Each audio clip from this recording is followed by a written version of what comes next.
Communiqué numéro 1. Peuple du Burkina Faso, concitoyens, concitoyennes, amis du Burkina Faso. Au regard de la dégradation continue de la situation sécuritaire qui menace les fondements mêmes de notre nation, de l'incapacité manifeste du pouvoir de M. Roch Marc Christian Kaboré à unir les Burkinabés pour faire face efficacement à la situation, et suite à l'exaspération des différentes couches sociales de la nation, le mouvement patriotique pour la sauvegarde et la restauration, MPSR, a décidé d'assumer ses responsabilités devant l'histoire, la communauté nationale et internationale. Le mouvement qui regroupe toutes les composantes des forces de défense et de sécurité a ainsi décidé de mettre fin au pouvoir de M. Roch Marc Christian Kaboré ce 24 janvier 2022. Une décision prise dans le seul but de permettre à notre pays de se remettre sur le bon chemin et de rassembler toutes ses forces afin de lutter pour son intégrité territoriale, son redressement et sa souveraineté. Le MPSR tient à souligner que les opérations se sont déroulées sans effusion de sang et sans aucune violence physique sur les personnes arrêtées qui sont détenues dans un lieu sûr, dans le respect de leur dignité.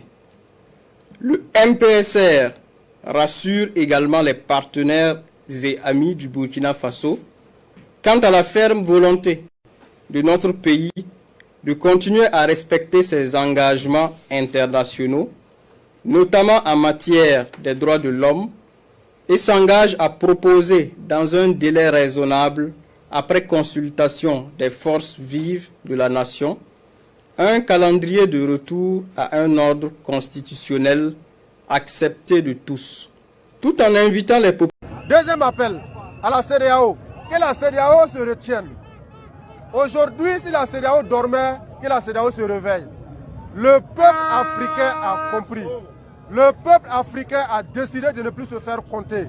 Le peuple africain a décidé d'enlever le formatage que la France a mis dans la tête de nos anciens chefs d'État.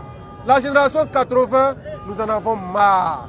Aujourd'hui, tout est en train de se mettre en œuvre pour démontrer à souhait que ce qui s'est passé au Mali, ce qui s'est passé en Guinée et ce qui s'est passé au Burkina Faso, c'est l'aspiration de la nouvelle génération d'Afrique que les Occidentaux devront intégrer, que la CEDEAO elle-même devra intégrer. Parce que si la CEDEAO n'intègre pas cela, demain ça va être le tour de Bazoum du Niger et après le tour d'Alassane Ouattara. On est en train de faire le tour.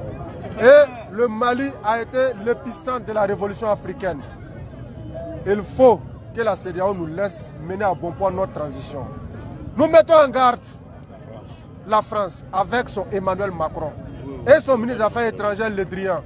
Nous n'allons pas accepter que Emmanuel Macron, du haut de l'Élysée, s'arrête pour apporter des injonctions à notre président, le lieutenant-colonel Henri Sandaogo Damiba, qui est aujourd'hui l'espoir de toute la nation du Burkina Faso. Nous mettons en garde également la CEDEAO. Nous ne voulons pas de missiles zélés sur notre territoire. Si la CEDEAO vient au Burkina, c'est pour aider le peuple burkinabé à sortir de sa crise. Si la CEDEAO doit venir ici pour nous apporter des injonctions, ça ne marchera pas. Parce que nous n'allons pas nous laisser faire. La patrie ou la mort. La patrie ou la mort. La patrie ou la mort. Merci camarades.